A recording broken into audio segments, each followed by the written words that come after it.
Bukan di dapur, bukan di living room, bukan di kebun, tapi di mana? Tempat tidur. Oke, bukti lain lagi.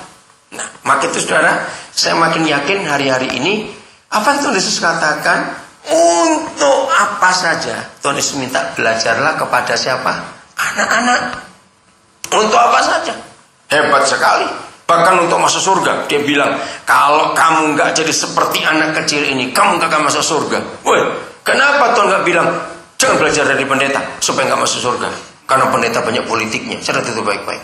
Suruh belajar dari anak kecil, saudara. Nah, kembali, yang sudah punya anak akan tahu.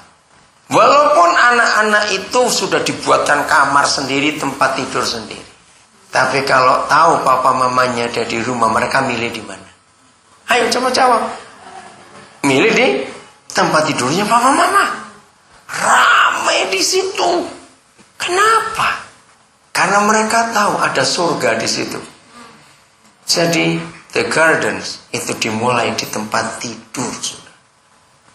Tapi lihat, kalau papa mama ada apa-apa, walaupun gak ribut, gak sampai perang mulut, tidak, diam-diaman saja, itu anak-anak bisa merasa mereka nggak akan mau naik ke tempat tidur papa mamanya.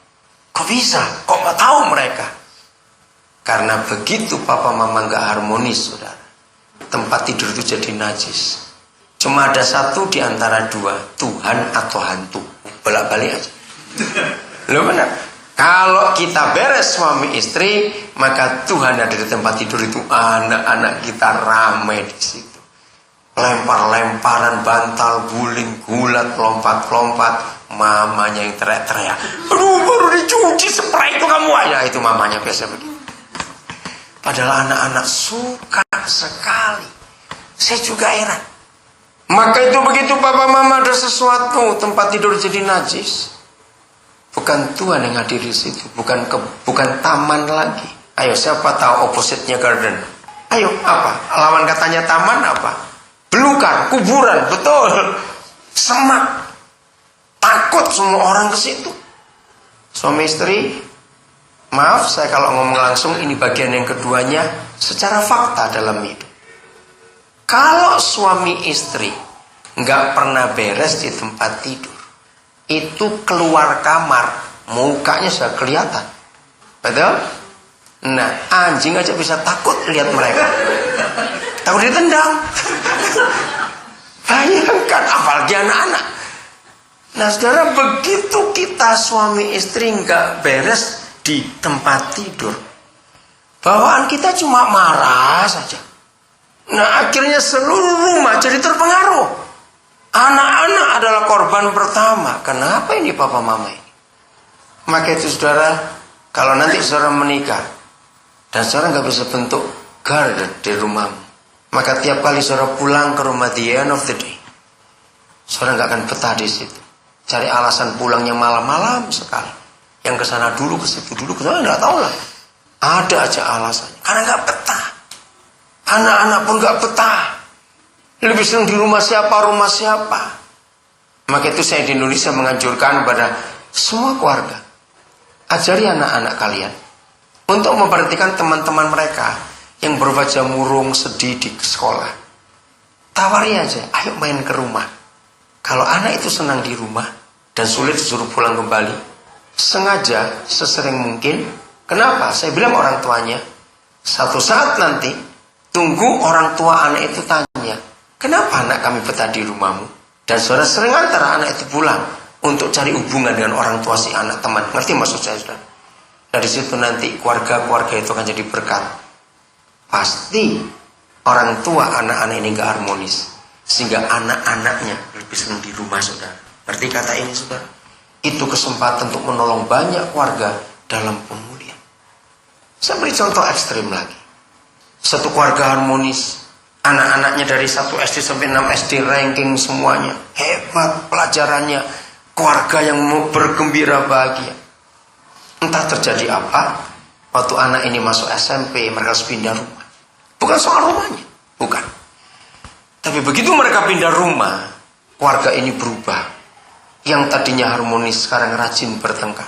Nggak usah sering, 3 kali seminggu lah atau 2 kali seminggu. kalau bertengkar? Ayo jujur. Biasanya suami istri bertengkarnya pagi atau sore atau malam? Biasanya malam, pasti kalau sudah di rumah sama-sama. Anak yang jenius tadinya, mereka belajar dengan guru yang hebat sekalipun, tapi kalau hampir tiap malam atau cuma seminggu 2 kali saja dengar papa mamanya berkelahi, bentak-bentakan, ribut, bisa nggak anak itu jenius lagi? Bisa nggak mereka belajar dengan tenang? Coba jawab, bisa tidak? Ini ekstrim. Nah, itu dia. Saudara, mengapa suami istri begitu gampang bermasalah? Hal-hal kecil bisa jadi ribut. Hari ini kita tahu penyebabnya. Maka itu kita sudah menikah, jaga hubungan pernikahan kita. Karena kita tahu iblis ingin mencari gara-gara supaya neraka ada di rumah kita. Bukan garden itu lagi, bukan home itu lagi. Selalu dicari alasan. Maka itu tolong suami istri yang rajin bertengkar, bertobat hari ini. Alasan-alasan tertentu coba saudara kenali. Apa sih yang membuat kita dua sering ribut? Seharusnya kita semua ngerti. Coba dalam bulan terakhir ini atau 2 minggu terakhir ini, apa yang menjadi bahan pertengkaran kita? Nah, hal itu kita mesti selesaikan. Bagi kalian anak-anak yang tahu orang tua kalian seperti itu, memang sulit untuk kita bisa masuk ke orang tua. Mereka seringkali merendahkan kita sebagai anak. Ada 2 hal yang saya minta kalian lakukan. 1, berdoa. Setelah berdoa, minta hikmat Tuhan. Cari di antara keluarga papa mama orang yang disegani. Bisa om, bisa tante atau temannya papa yang cukup disegani. Kalian cerita kepada orang itu tentang keadaan rumah. Lalu yang disegani itu suruh ngomong. Kalau kalian bisa masuk. Sampaikan isi hati kalian. Sebelum saya lupa, saya ngomong satu hal ini dulu ya, supaya kalian ingat. Saya itu kaget, saudara. Waktu saya buat research tentang hubungan anak dengan papanya khususnya, saya itu kaget sekali. Dan ketika saya banyak bicara di banyak forum tentang hal ini, mereka juga baru sadar begini. Ternyata semua anak di dunia, entah anaknya orang apa saja, status tidak mempengaruhi. Anak-anak itu kalau disuruh milih, punya papa tapi nggak berfungsi. Entah dengan banyak alasan, pokoknya berfungsi, apalagi papa yang suka melukai.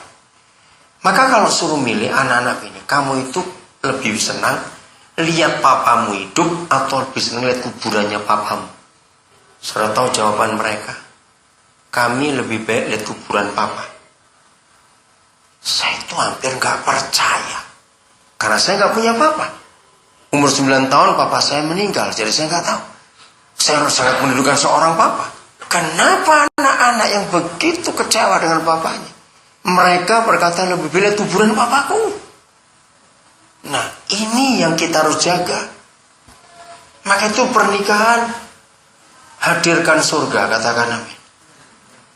Dalam taat. Nah, Efesus 5, nggak usah dibuka yang saudara kumpulkan ayat-ayatnya. Dalam Efesus 5 itu ada hukum. Memang kata itu tidak ada, tapi saya simpulkan. Kenapa Efesus 5 adalah satu-satunya catatan di dunia? Saya sudah banyak bicara tentang itu di forum yang bukan Kristen, dan tidak ada satupun kelompok ataupun orang yang membantah kebenaran itu. Suami istri itu Efesus 5 menggambarkan kepala dengan tubuh. Masih ingat? Nah, ada satu password, kalau saudara main komputer akan tahu password ini. Forgive. Suami istri selama hidup dalam pernikahan tidak boleh kekurangan pengampunan. Katakan amin. Catat ya besok kalau kalian menikah. Mengampun. Ketika seorang tokoh hebat di Indonesia yang dianut hampir seluruh bangsa Indonesia, ternyata dia kawin lagi, tapi istri pertamanya masih ada, langsung pamornya habis. Masih ingat? Ngerti yang saya sebut maksudnya? Nah, ketika saya bicara dengan kelompok mereka, padahal di hukum mereka itu diizinkan seorang suami itu boleh menikah lebih dari satu. Tapi faktanya ketika mereka memperlakukan hukum itu sendiri, mereka nggak terima. Dan saya memang berkata, sudahlah, sebodoh-bodohnya perempuan, mana sih ada yang mau dimadu? Perempuan gila aja enggak kok. Kan enggak, siapa mau dimadu? Lalu saya bahas masalah ini, dengarkan saudara.